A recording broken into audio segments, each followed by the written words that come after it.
everyone, thanks for tuning into Imperfect Life. Today I'm going to show you how to make one of these fabric masks that we're probably going to have to wear for the foreseeable future. So it's going to be really convenient if you're able to make these yourself.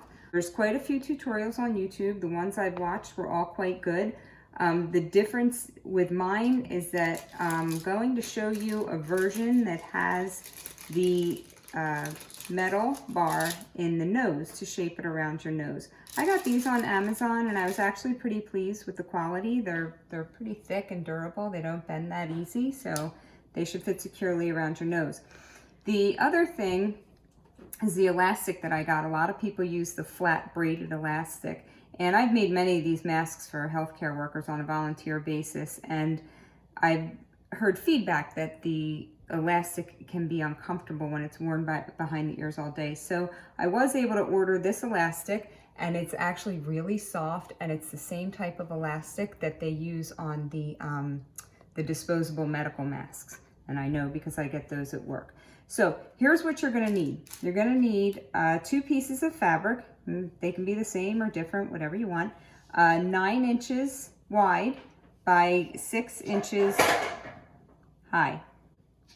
You'll also need 2 pieces of elastic. Okay, I cut mine to 6 inches. A lot of the patterns say 7 inches, but for females that have a smaller face, I found that 6 inches fits a little bit better. And I don't know if it's because this stretches a little more than the braided elastic. So with this elastic for a female, I would say 6 inches.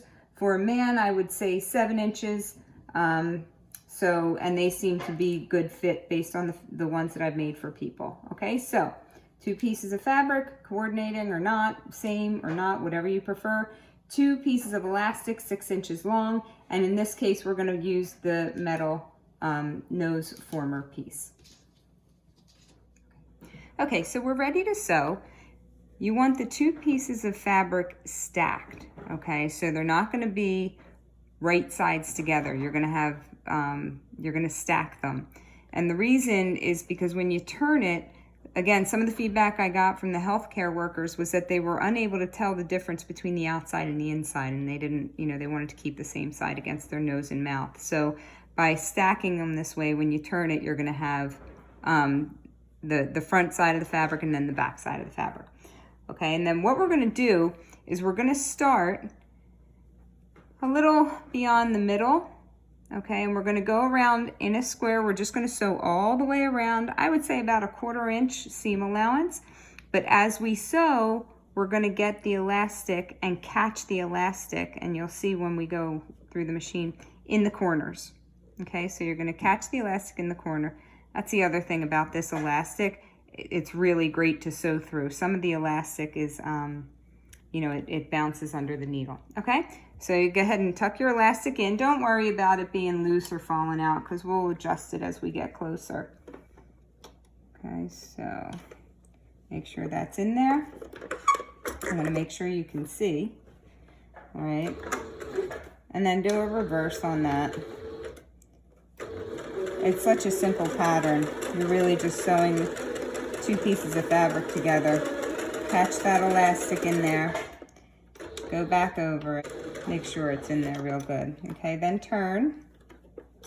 Now with the 6 inch, I'm not gonna lie, it is short for the height of the fabric. Just go down. You know what, now that I think of it, I think I said 9 inches wide by 6 inches high. Yeah, okay. I'll double check that measurement. Okay, and then turn it.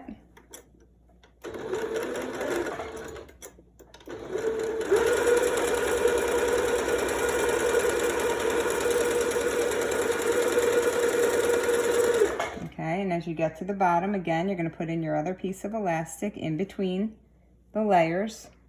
You're going to catch it right around the corner, and if it slips and it's on the side or a little on the top, believe me, it's fine. You'll see when we turn it inside out. It's a really forgiving pattern, so it doesn't have to be perfect. Just make sure it's caught in your seam.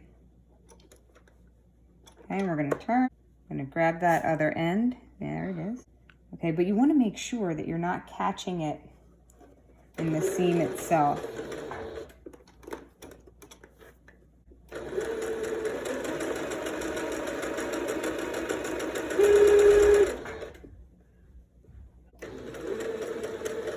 Okay, we're approaching that other corner. We're gonna catch that elastic in there. Reverse over. Now we're coming back on the bottom side where we started. So you want to stop, I don't know, maybe 2 inches short of where you started, okay? You want to leave an opening so that we can turn it.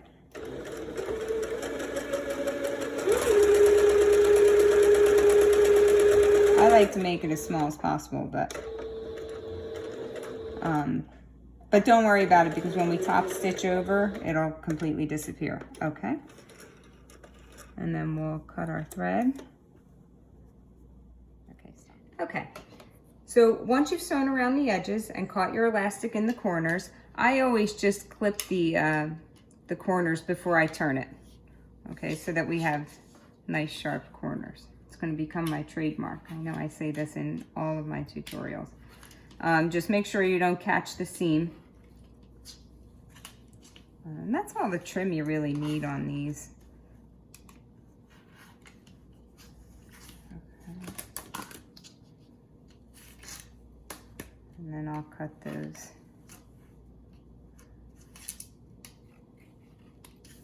Okay, and then you're going to turn it. Oh wait, let me confirm that measurement. Okay, yeah, it is 9 by 6. Okay, so 9 inches wide, 6 inches high. For a child's mask, I do 8 inches wide and 5 inches high, and the procedure is exactly the same. And in fact, on the children's mask, I also use 6-inch elastic. So I have 2 kids, and that fits them perfect. Okay, so the next thing that we're going to do once we turn this is we're going to add the pleats. Okay, so there's our elastic. Okay, we pull it out, give it a tug. Giving it a tug will serve 2 purposes. 1, it's going to pull your corners out, and 2, it's going to make sure that the elastic is in there sturdy enough, and that it's not going to pop off when you're wearing it.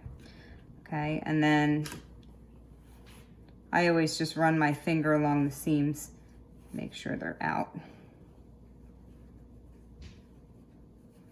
All right, so next we will go to the ironing board and create our pleats. Okay, so now we're going to press the mask, okay, and try not to get the iron. If you get the type of elastic that I'm using, the iron will definitely melt it, so you want to avoid that. Okay, and now we're going to make the pleats. Okay, like I said, I'm not sure what purpose they serve, but I know that that's how you want to make it.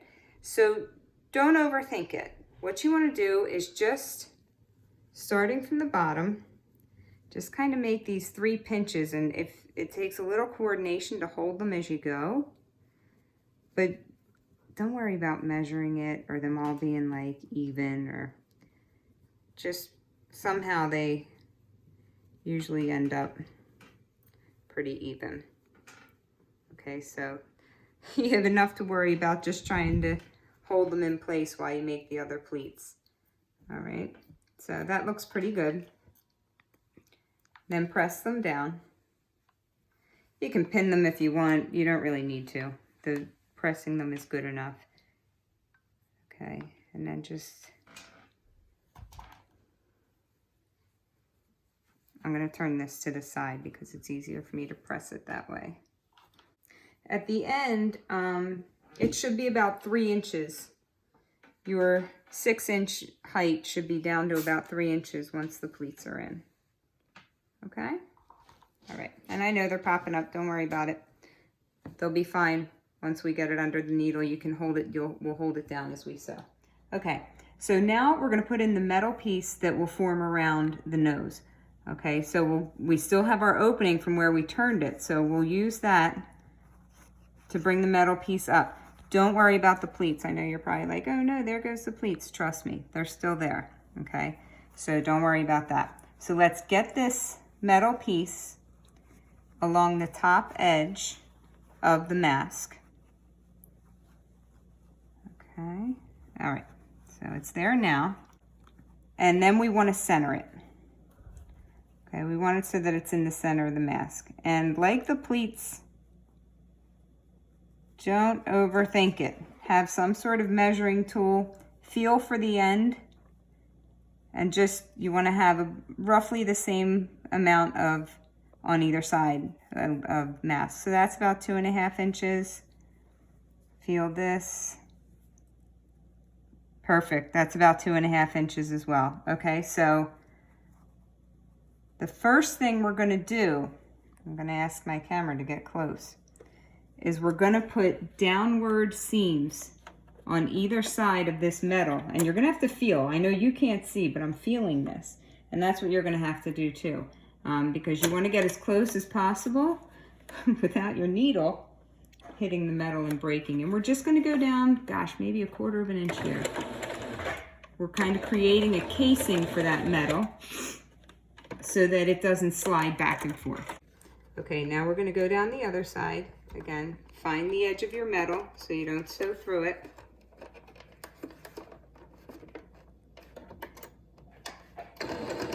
And then reverse. Okay. So that stuff's done. And by the way, if you don't have the metal nose piece, no problem. You can start right here from after the pleat, from after we press the pleats. Okay, now we're just gonna sew all the way around the mask and top stitching, all right? And then your mask will be done. Okay, so just pick a corner, any corner. I usually like to reverse over because that's one more time that we're gonna secure the elastic in place. All right, if you do have the metal piece in there, make sure your needle's not gonna go through it. You should just be going under it. I'm actually going under mine right now.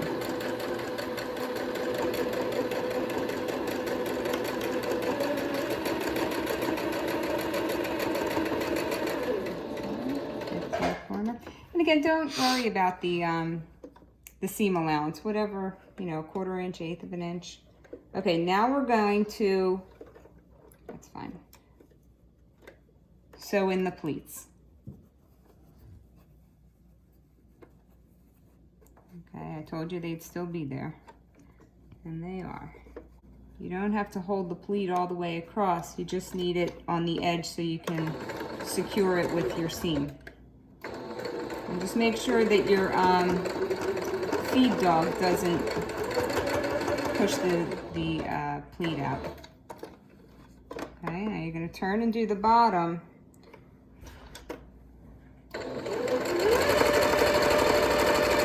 And you're closing that opening that you used to turn it. Okay, I am going to take my mask out and turn it to sew the other side of the pleat. The reason I do this is, and it's just a personal preference, if you're okay sewing upward over pleats, then by all means just plow through them. But I don't like to do that. I just prefer to sew down through pleats so that I'm not fighting the direction of the pleat as I sew. All right, so we're just gonna put this last edge under. You see my pleats there. And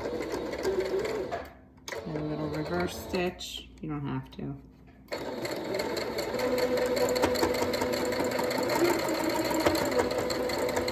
You might have to push a little with your feed dog because of the pleats, they're thick. Reverse over.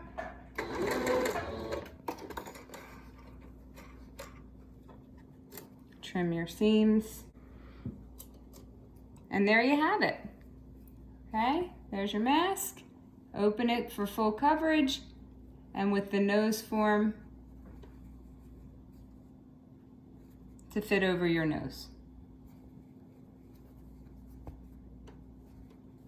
Thanks again for tuning in.